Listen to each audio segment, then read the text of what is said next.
Ayan, so magandang araw po sa lahat. So for today's video ay ibabahagi ko po sa inyo kung paano malaman kung sino yung nag-i-stalk sa atin sa Facebook. Bago po dyan ay subscribe nyo po yung channel ko at hit the notification bell para updated kayo sa mga bagong video na i-upload ko. At shoutout nga pala sa mga supporters ko at sa mga kaibigan ko.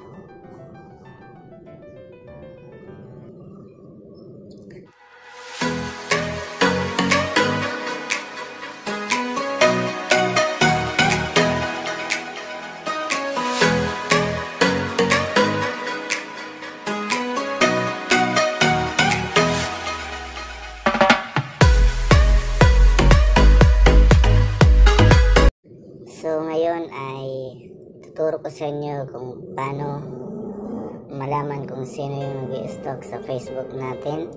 So una, punta po tayo rito at i-open po natin yung ating data.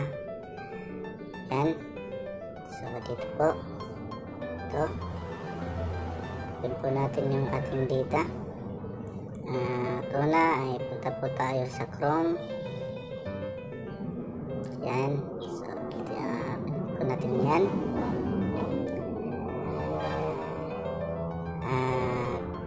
Sunod po ay punta tayo rito. Dito. Yan. So, click lang po natin yan. Punta po tayo dito sa desktop.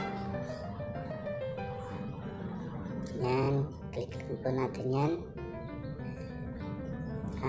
Punta po tayo dito sa search sa taas. Yan. So lagay po natin, search po natin ang Facebook. Yan. At yan po yung lumalabas, parang computer na po siya. Ito po. Yan. Click natin to.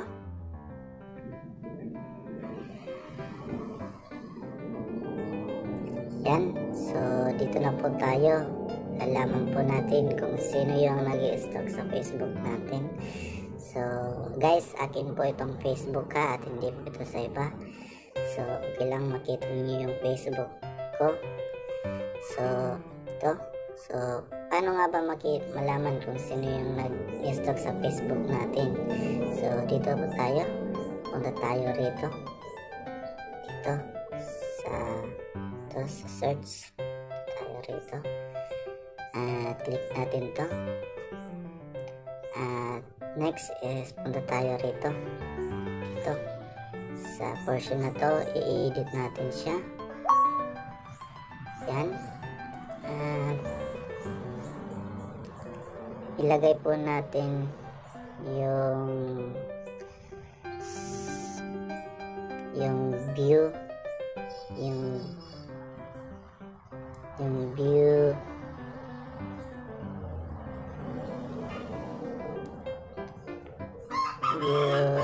slash source. Yan po yung ilagay natin ha. Ito lamang po yung ilagay natin.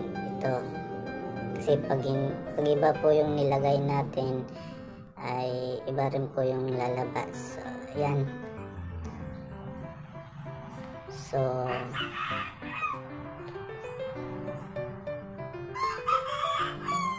So yan po yung makikita natin dito.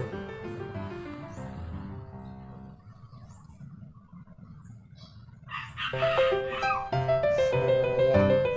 Wait lang po natin guys kasi medyo mahina yung internet.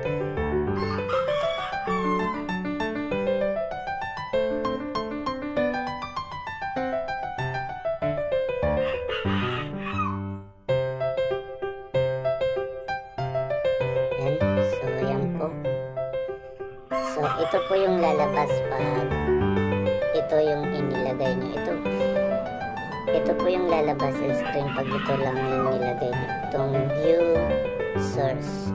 At ngayon ay malalaman na po natin kung sino yung nag-i-stalk sa atin sa Facebook. So, scroll lang po natin ito pababa. Pababa. Ayan siya. Pababa ng pa.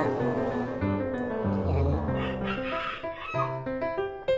Makikita po natin dyan kung sino yung nag-i-stalk sa Facebook natin.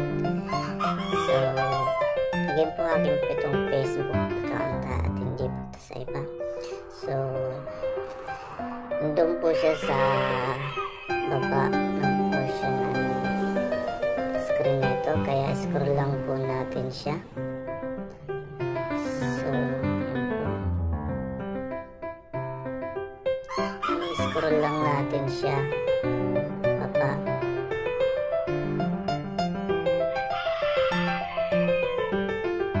Para malaman natin kung sino yung nag-i-stalk sa Facebook account natin.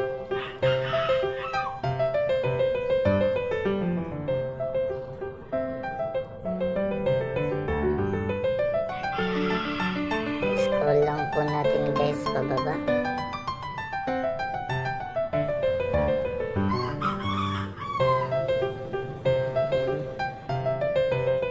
Ito po yung mga data ng Facebook account mo. So dito ay makikita natin kung sino yung nag-i-stalk sa Facebook account mo. Yan. Dito ay makikita natin kung sino yung nag-stalk sa Facebook mo. So very useful po ito guys para malaman natin kung sino yung nag-i-stalk sa Facebook. So scroll lang po natin pababa.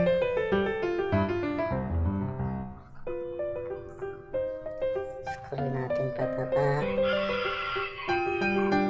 para malaman natin kung sino yung nag-stalk sa Facebook natin.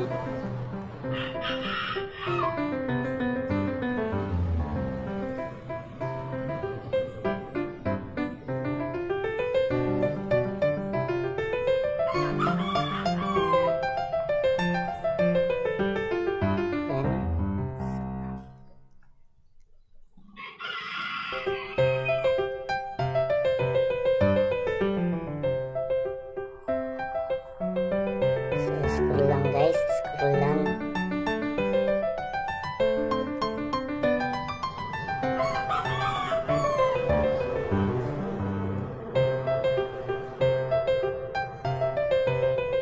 Scroll lang guys at makikita natin kung sino yung nag-stalk sa Facebook account natin.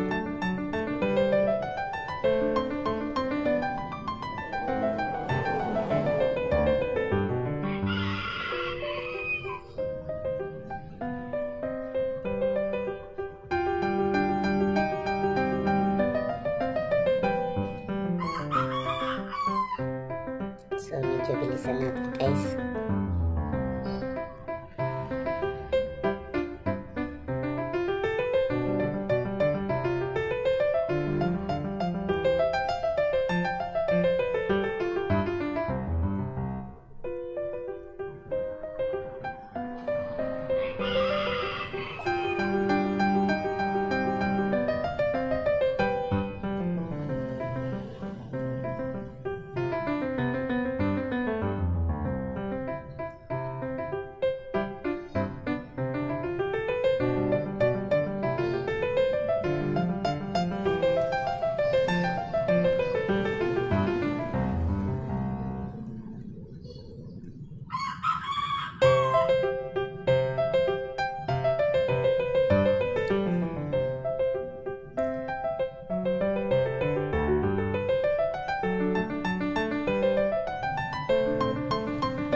So, ayan po.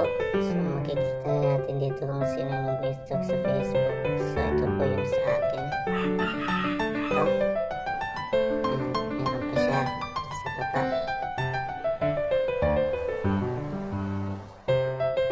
So, ayan po. I-scroll lang po natin siya at hanapin natin kung sino yung nag-stalk sa Facebook natin. Salamat po. Maraming salamat.